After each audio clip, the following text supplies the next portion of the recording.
Good evening, boys and girls, and welcome to another reading with me, Goodnight Stories. Tonight we should be reading Detective Ted and the Case of the Missing Cookies. This is a book by Melanie, Joyce and Mark Chambers. A Ted-tastic midnight mystery. Detective Ted and the Case of the Missing Cookies. There was a mystery at Edward's house. At night time, someone was creeping about. They chewed on cookies and nibbled at books.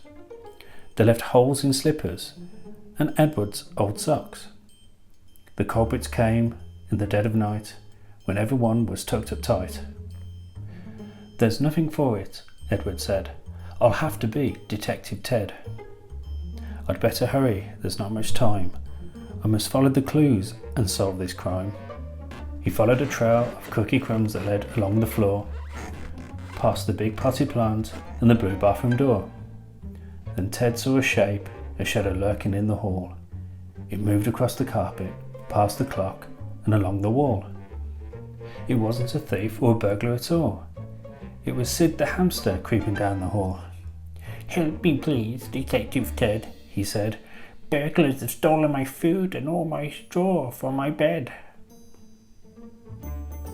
Then at the bottom of the stairs there was rustling and giggling, followed by pitter-patter noises and long pigtails wiggling.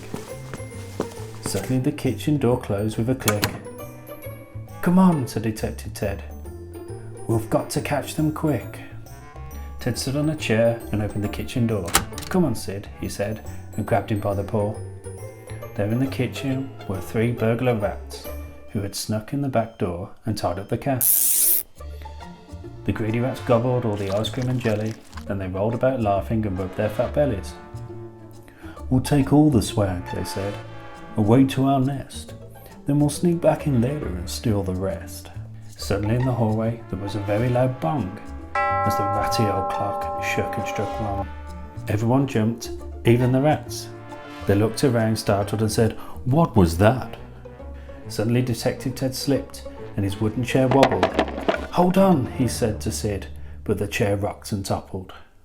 In the kitchen Ted slid and landed with a splat, right in the middle of the bad burglar rats. "I'm Detective Ted," he cried. "You're under arrest. Hand over the loot, then clean up this mess." The rats looked at each other, then looked back at Ted. They fell about laughing, and then they said, "So you think you're a detective? You're not very cool. Don't mess with us, Teddy. You'll just look like a fool." "I'm not scared of you," said Ted as he straightened his hat. "You're stealing things that aren't yours. You're bad burglar rats." The rats stopped their laughing. They held up their paws. Then they flashed their long teeth and their sharp, scratchy claws. "Oh dear," whispered Ted as he backed through the door. The rats crept towards him. Their shadows moved across the floor. Then something strange happened. It was amazing and weird. There was a gurgling sound and a monster appeared. It was covered in bristles and had a big feathery head. It rolled one massive eyeball, lurched forward and said, "Ah!" shrieked the rats. They dashed this way and that. Then they darted and dived for the swinging cat flap. They scrambled and scurried and ran up the path. "Good riddance," cried Ted, "and don't come back." Detective Ted smiled. "Come out, Sid," he said. Sid chuckled and shook the feather dust off his head. "Those rats were just cowards. They've run off, they've fled.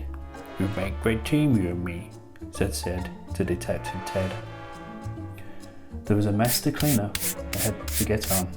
Soon the morning would come and the night would be gone. So they untied the cat and turned off the lights. Then they all trudged upstairs and said good night. Soon Sid was snoring and so was time. Goodbye. See you soon.